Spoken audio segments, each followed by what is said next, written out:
8th class. Good morning बच्चों। हमने पिछली कक्षा में पाठ 16 पदबंध और वाक्य विचार किया था। तो आपके लिए पदबंध भी मुश्किल थे, वाक्य विचार भी ज्यादा मुश्किल नहीं था, उसका कुछ भाग अलग था।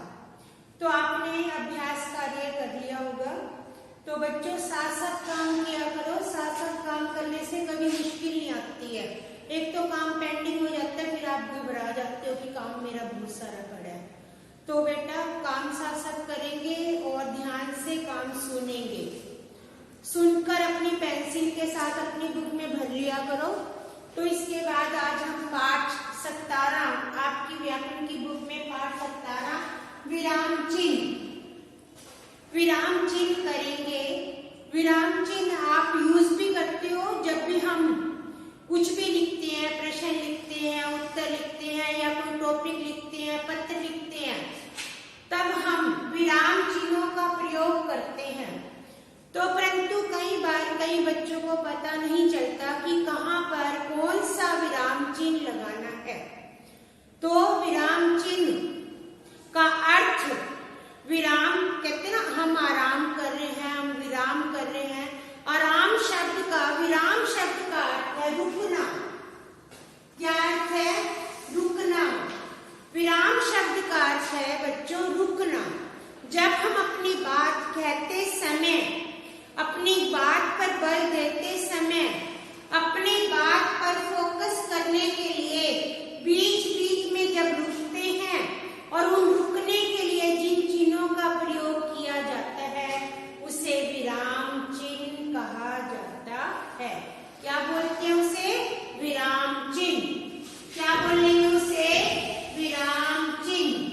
विराम चिन्ह का प्रयोग करते हैं अपनी बात को स्पष्ट करने के लिए विराम चिन्ह का प्रयोग किया जाता है। तो परिभाषा क्या बनेगी? भाषा को अधिक स्पष्ट करने के लिए, बात को अधिक स्पष्ट करने के लिए जिन चिन्हों का प्रयोग किया जाता है व्याकरण की दृष्टि से उन्हें विराम चिन्ह कहा जाता है। ठीक है।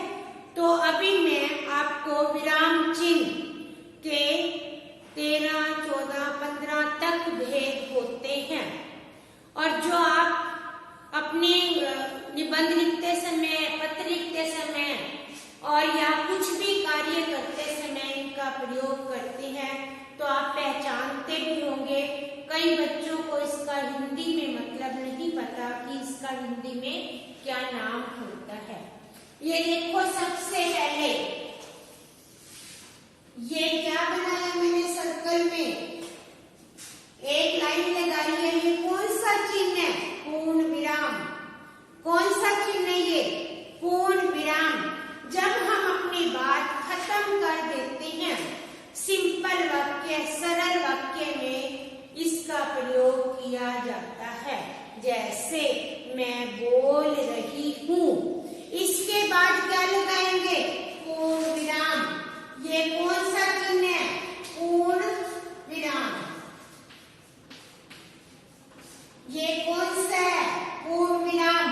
पूर्ण मतलब पूरा, विराम मतलब रुकना। हम पूरे रुक चुके, हमारी बात पूरी खत्म हो चुकी, तब अंत में पूर्ण विराम का प्रयोग होता है। जैसे मैं 8वीं कक्षा को पढ़ाती हूँ, ये क्या है? पूर्ण विराम। समझ आ गया? पूर्ण विराम का प्रयोग कब करते हैं? वाक्य के अंत में। अब दूसरा आ जाओ, ये नंबर 1, नंबर 2, ये कौन सा चिन्ह लगाया मैंने? प्रश्न चिन्ह। प्रश्न चिन्ह का प्रयोग करते हो ना जब कोई प्रश्न किया जाए, क्या, क्यों, कब, कौन, किसको, तब हम प्रश्न चिन्ह का प्रयोग करते हैं। जब हम प्रश्न करते हैं, आप क्या बोल रहे हो? आप कौन हो? आपने किसको मारा? आप कहाँ बैठे थे? ये सभी मैंने क्या किए? प्रश्न। तब हम प्रश्न चिन्ह का प्रयोग करते हैं। नंबर 3, ये क्या है?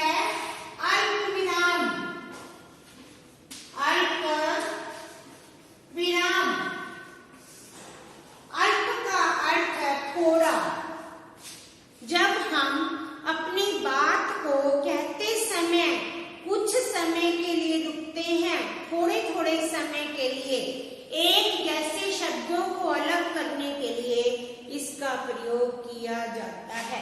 जैसे सीता मीता गीता बाजार जा रही है। सीता के बाद अल्प विराम, मीता के बाद अल्प विराम, गीता के बाद अल्प विराम। मेरे पिताजी सेब केले अमरूद और अनार लाए। अब मेरे पिताजी सेब केले अमरूद और अनार लाए, तो मेरे कितने मैंने फलों के नाम लिए, तो इनको अलग अलग करने के लिए अल्प विराम का प्रयोग किया जाता है, जिसको आप इंग्लिश में कोमा बोलते हो। क्या बोलते हैं? कोमा लगा दिया। कोमे को हिंदी में अल्प विराम कहा जाता है। इसके बाद नंबर 4,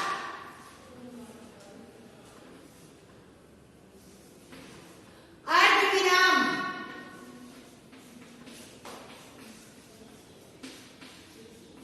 अर्धविराम अल्प विराम से कुछ ज्यादा समय रुकने के लिए अर्धविराम का प्रयोग किया जाता है।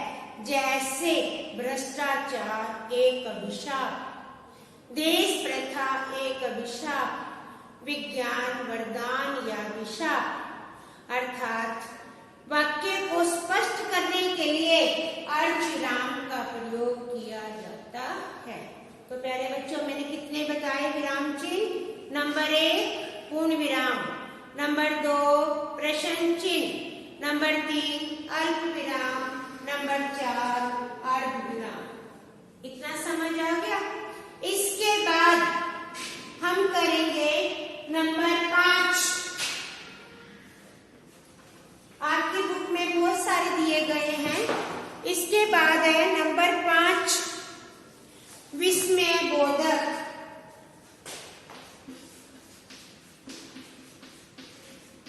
विस्मय बोधक ये क्या है? जब पूर्ण विराम के नीचे एक डॉट या एक बिंदी लगाई जाती है तो उसे विस्मय सूचक चिन्ह कहा जाता है। इसका प्रयोग वाक्य के प्रारंभ में ही होता है। वाह, क्या सुंदर चित्र बनाया है, शाबाश, ऐसे ही पढ़ते रहो। हाय राम, कितना गलत काम किया। छी छी, कितनी गंदगी है। मैंने छी छी कितने भी शब्द बोले, उसके बाद इनका प्रयोग होता है। ये मुंह से अनायास निकलते हैं। यह शोक घृणा आदि भावों को जब हम प्रकट करते हैं तो विस्मय चिन्ह का प्रयोग किया जाता है। कितने हो गए अब? 5। नंबर 6 निर्देशक रेखा।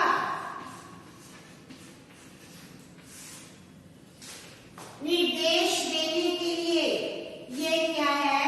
निर्देशक रेखा। जब हम किसी बात का निर्देश देते हैं, किसी बात का बताते हैं, तो इस निर्देशक रेखा का प्रयोग किया जाता है। आपकी बुक में निर्देशक रेखा चिन्ह के बारे में भी बताया गया है।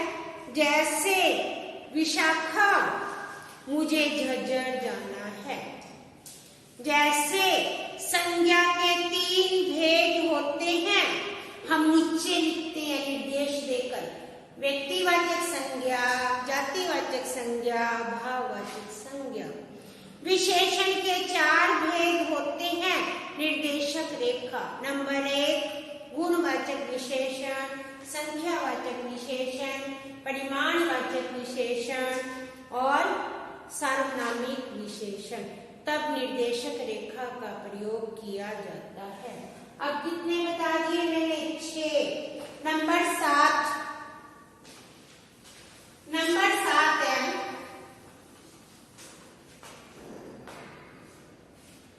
कोष्ठक। नंबर 7 क्या बताया मैंने? कोष्ठक, जिसको आप लोग इंग्लिश में ब्रैकेट बोलते हो, उसको हम हिंदी में कोष्ठक कहते हैं। हम हिंदी में इसको क्या बोलते हैं? कोष्ठक। जिसको आप इंग्लिश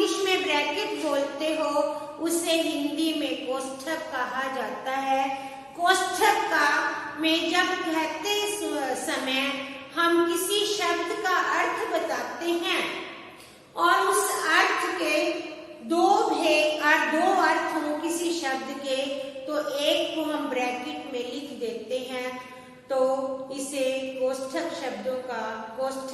का प्रयोग किया जाता है।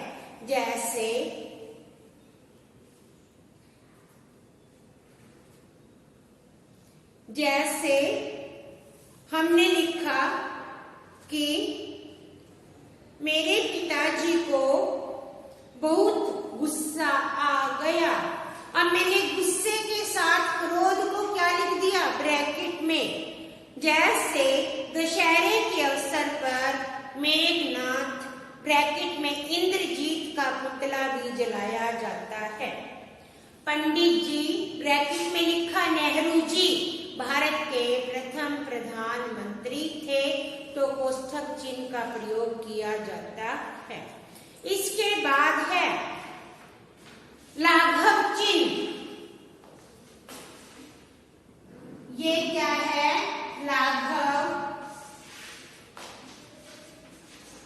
लाघव चिन्ह।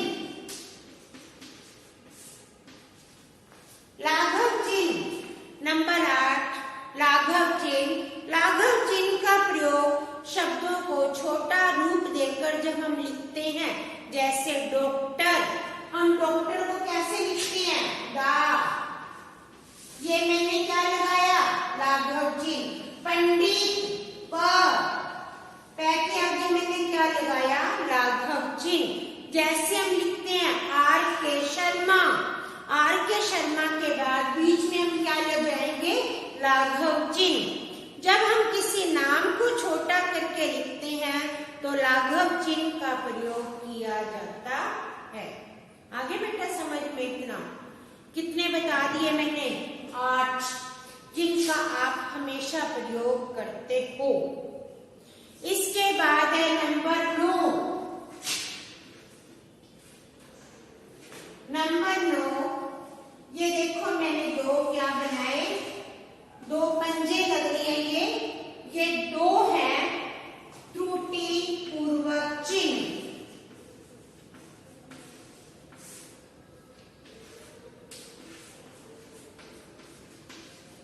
त्रुटि पूर्वक चिन्ह अर्थात अपनी गलती को भरने के लिए, अर्थात अपनी गलती को समाप्त करने के लिए। त्रुटि शब्द का अर्थ है गलती।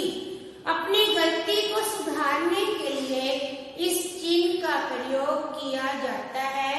इसे कागपद और हंस पद भी कहा जाता है। इसका दूसरा नाम क्या बताया? हंस पद, कागपद। क्या बताया? हंस पद, कागपद। हंस के पैर, कौवे के पैर। जब हम लिखते समय कोई शब्द भूल जाएं, राम पढ़ता है, और मैंने पुस्तक पे लिखना था, राम क्या पढ़ता है? पुस्तक। जब मैं पुस्तक लिखूंगी तो मैं कागपद और हंस पद शब्द का प्रयोग, कागपद हंस पद चिन्ह का प्रयोग करूंगी। तो हमारे कितने हो गए? 9। हमने कितने पढ़ लिए?